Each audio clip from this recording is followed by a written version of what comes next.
We're sitting here with Kevin Kerby, Little Rock Poet Laureate, and soon to be nationally recognized song hero. Kevin has just released his second album as a solo artist.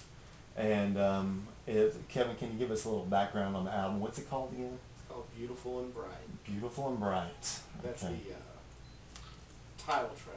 That's how I got that name. The title track, okay.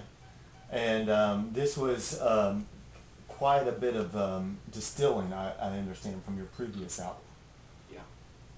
What does that mean? Well, it distilled the best and the worst characteristics, Yeah. if you will, into another 18 songs. The best and the worst intact. The best and the worst. Well, you know, Kevin, I had a sneak preview of the album, and I'm just going to give you, I don't want to dictate any terms of our engagement here, but I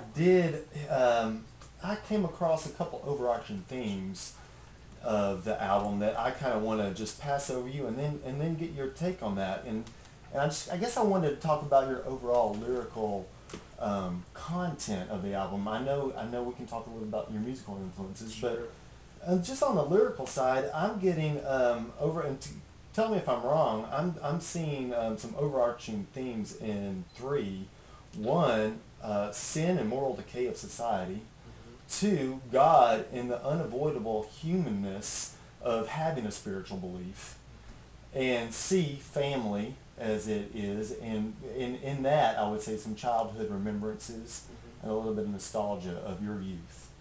And I guess having those three themes in place, I kind of wanted to jump board and say, or ask you, how do you think was there any, or if there was, to what degree, your childhood in, was it McKinney, Texas, and your faith, as it were, as a child of the Assembly of God, Church kind of of Christ. has the Church of Christ. Same kind of Excuse thing. me, I was misfed, wrong information. Well, Assembly of God is my dad's family.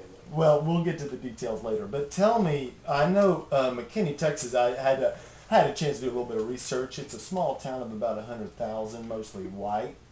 Probably pretty poor. Looks like the average income there is about 28,000 a year. Seems to be more of a piss out town. I mean, we love Texas here. Don't get me wrong, no. but I guess can you speak to that? I mean, do you see those as overarching images or in your Sure, lyrical output? Well, of and course. is there any correlation, or am I grasping at fish here? I don't think you're grasping at fish. Okay. Yeah, sure. Those are pretty much my jumping off points in conversation and songwriting. Yeah. Logical. Well, tell us a little bit more about your upbringing. It seems like you must have had a troubled childhood in McKinney. Father was blue collar, obviously. Blue collar, yeah, for sure. Yeah. Worked for the railroad. No, that was Jeff Tweedy.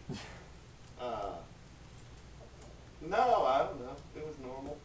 It was a smaller town then when I was a kid. It's kind of a suburb of Dallas now. The tentacles of Dallas are ever reaching, which everybody knows. Anybody who lives in Dallas is not actually from Texas.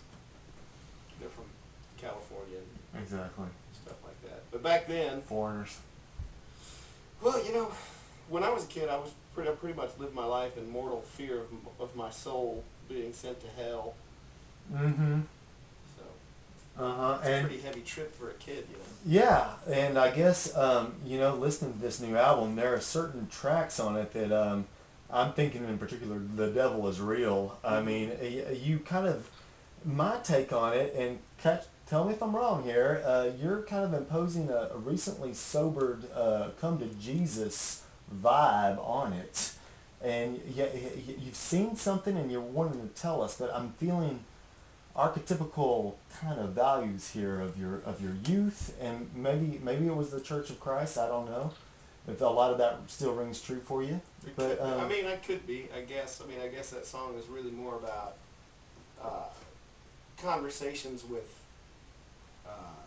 atheists, agnostics, people who don't believe in God or claim not to.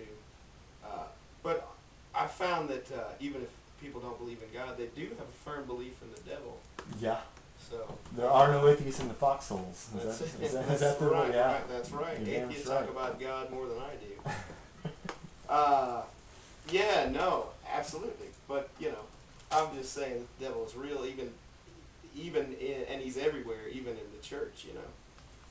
And I guess I just have to ask myself: is this a departure from? Do you think this is a departure from previous work, as far as lyric content? And I guess it's just a little more, a little less hidden, I suppose. Mm-hmm. I'm trying to be. I've made a conscious effort to try to be a little more honest and plain spoken about it without being preachy. Right.